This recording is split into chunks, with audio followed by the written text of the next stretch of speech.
কুলতলিতে বাঘের পায়ের ছাপ দেখাকে ঘিরে আতঙ্কিত গ্রামবাসীরা। আমার বাড়ির পাশে, আমার বাড়ি নদী বাউন্ডারির গায়ে, নদীতে মাছ ধরতে যাওয়ার পথে ওনারা পায়ের ছাপ দেখতে পায়।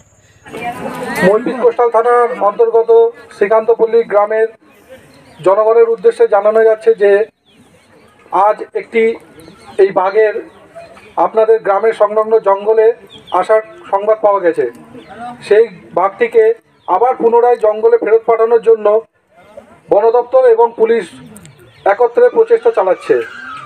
আপনাদের কাছে একান্ত অনুরোধ, আপনারা জঙ্গল সংলগ্ন রাস্তা থেকে নিরাপদ দূরত্বে থাকুন, যে যার বাড়িতে থাকুন, অযথা ভীত আতঙ্কিত হবেন না এবং গুজব ছড়াবেন না। সোমবার সকালে বাঘের পায়ের ছাপ দেখা গেলেও মঙ্গলবার সকাল থেকে বেশি আতঙ্কিত হয়ে পড়েন গ্রামবাসীরা, কারণ সদ্য পায়ের ছাপ আবার দেখা পেয়েছে তারা। কুলতলি ব্লকের অন্তর্গত মইপিট বৈকুণ্ঠপুর গ্রাম পঞ্চায়েতের কিশোরী মোহনপুর গ্রামের শ্রীকান্তপল্লী এলাকায় আজ মঙ্গলবার সকালে বন দপ্তরের কর্মীরা জঙ্গলে চালাচ্ছে তল্লাশি।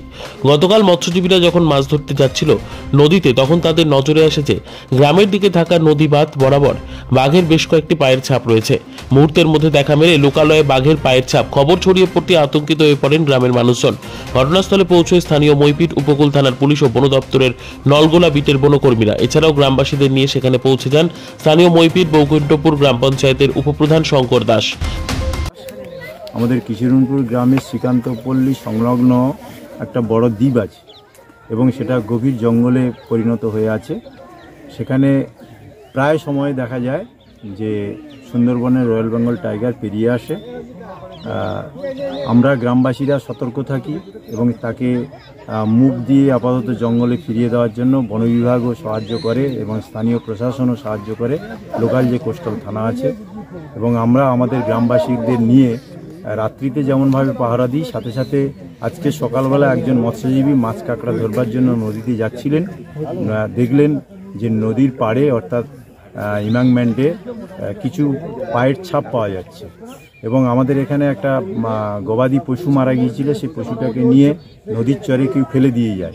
সেই নদীর চরে সেই পশুটাকে লক্ষ্য করেই বাঘ কিন্তু মূলত এখানে এসে সেই পশুটার চতুর্দিকে পায়ের ছাপ সহ আমরা এগুলোকে দেখতে পাচ্ছি এবং সেই পশুটাকে সেখান থেকে সরিয়ে অন্যত্র নিয়ে গেছে।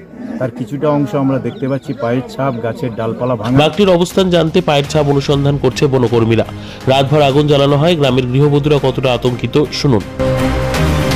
কি বলবো, বাঘ কালকে এসছে, কালকের থেকে এখানে আছে জঙ্গলে, টেনে নিয়ে গেছে, ষাঁড় টেনে নিয়ে গেছে। খুব ভয়েতে আমরা আছি, খুব আতঙ্কতে আছি। এই আমাদের এমনি এতের ঘর, আমরা চাইছি পোস্টারে আলো দাও, আলো দাও, জাল ঘেরো। এটা কোথায়? এটা কিশোরী মোহনপুর, মইপিট কিশোরী মোহনপুর। আপনারা আতঙ্কে আছে? হ্যাঁ, আতঙ্কে আছে। আমাদের পাশের বাড়ি একটা দেওর, সে দেখে বলছে যে হ্যাঁ বাঘ এসছে। সেই দেখে আমাদেরকে খবর দিয়েছে যে বাঘ এসছে, ওই নদী বাউন্ডারিতে কেউ যাবে না। কেননা আমরা ছোট ছোট বাচ্চা নিয়ে থাকি আর নদীর পাশে।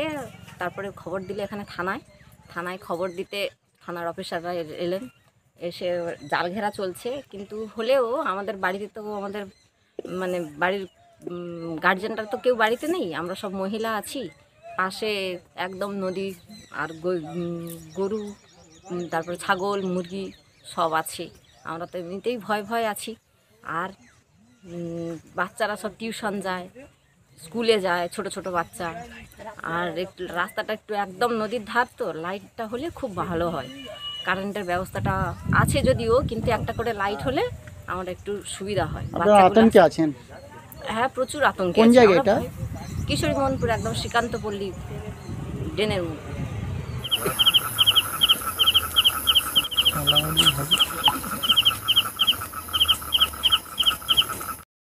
শীত পড়তেই বাঘের আনাগোনা কুলতলিতে। এভাবেই বাঘ বারবার লোকালয়ে চলে আসলে আতঙ্কিত হয়ে পড়ছে স্কুল পড়ুয়া থেকে বড়রাও। এখন প্রচণ্ড আতঙ্কতে আছে। এখন হচ্ছে কেউ বাড়িতে বেরোতে পারছে না। শুধু এই মানে 10-15 জন একসঙ্গে করে জড়ো হয়ে ওই মানে পাউড়িগুলো দেখা বা বাঘটা কোথায় গেছে মানে হাঁটার পরে আবার হচ্ছে কি ঘুরে অন্য জায়গায় সরে চলে গেছে কি আছে ওইটা দেখার জন্য সবাই এখন হচ্ছে। কিন্তু আছে কেউ বাউন্ডারি থেকে লাফছে না, নদীতে কেউ লাফছে না। কেননা এই কারণ যে হচ্ছে ফরেস্টারকে ফোন করা হয়েছে, ফরেস্টার আসুক, এলে তারপরে হচ্ছে কি সবাই মিলে ফরেস্টার আর আমরা সবাই মিলে হচ্ছে গিয়ে দেখবো, সহযোগিতা করবো। আমাদের গ্রামবাসী সবাই সহযোগিতা করবে, কিশোরী মোহনপুর টোটাল শ্রীকান্তপল্লী মিলে সহযোগিতা করে আমরা যাতে বাঘটাকে উদ্ধার করা যায় সেই চেষ্টা করব। আপনার নাম? আমার নাম দশরথ দাস, কিশোরী মোহনপুর বাড়ি। কুলতলি থেকে বাবলু হাসান লস্করের রিপোর্ট, পাবলিক সংবাদ।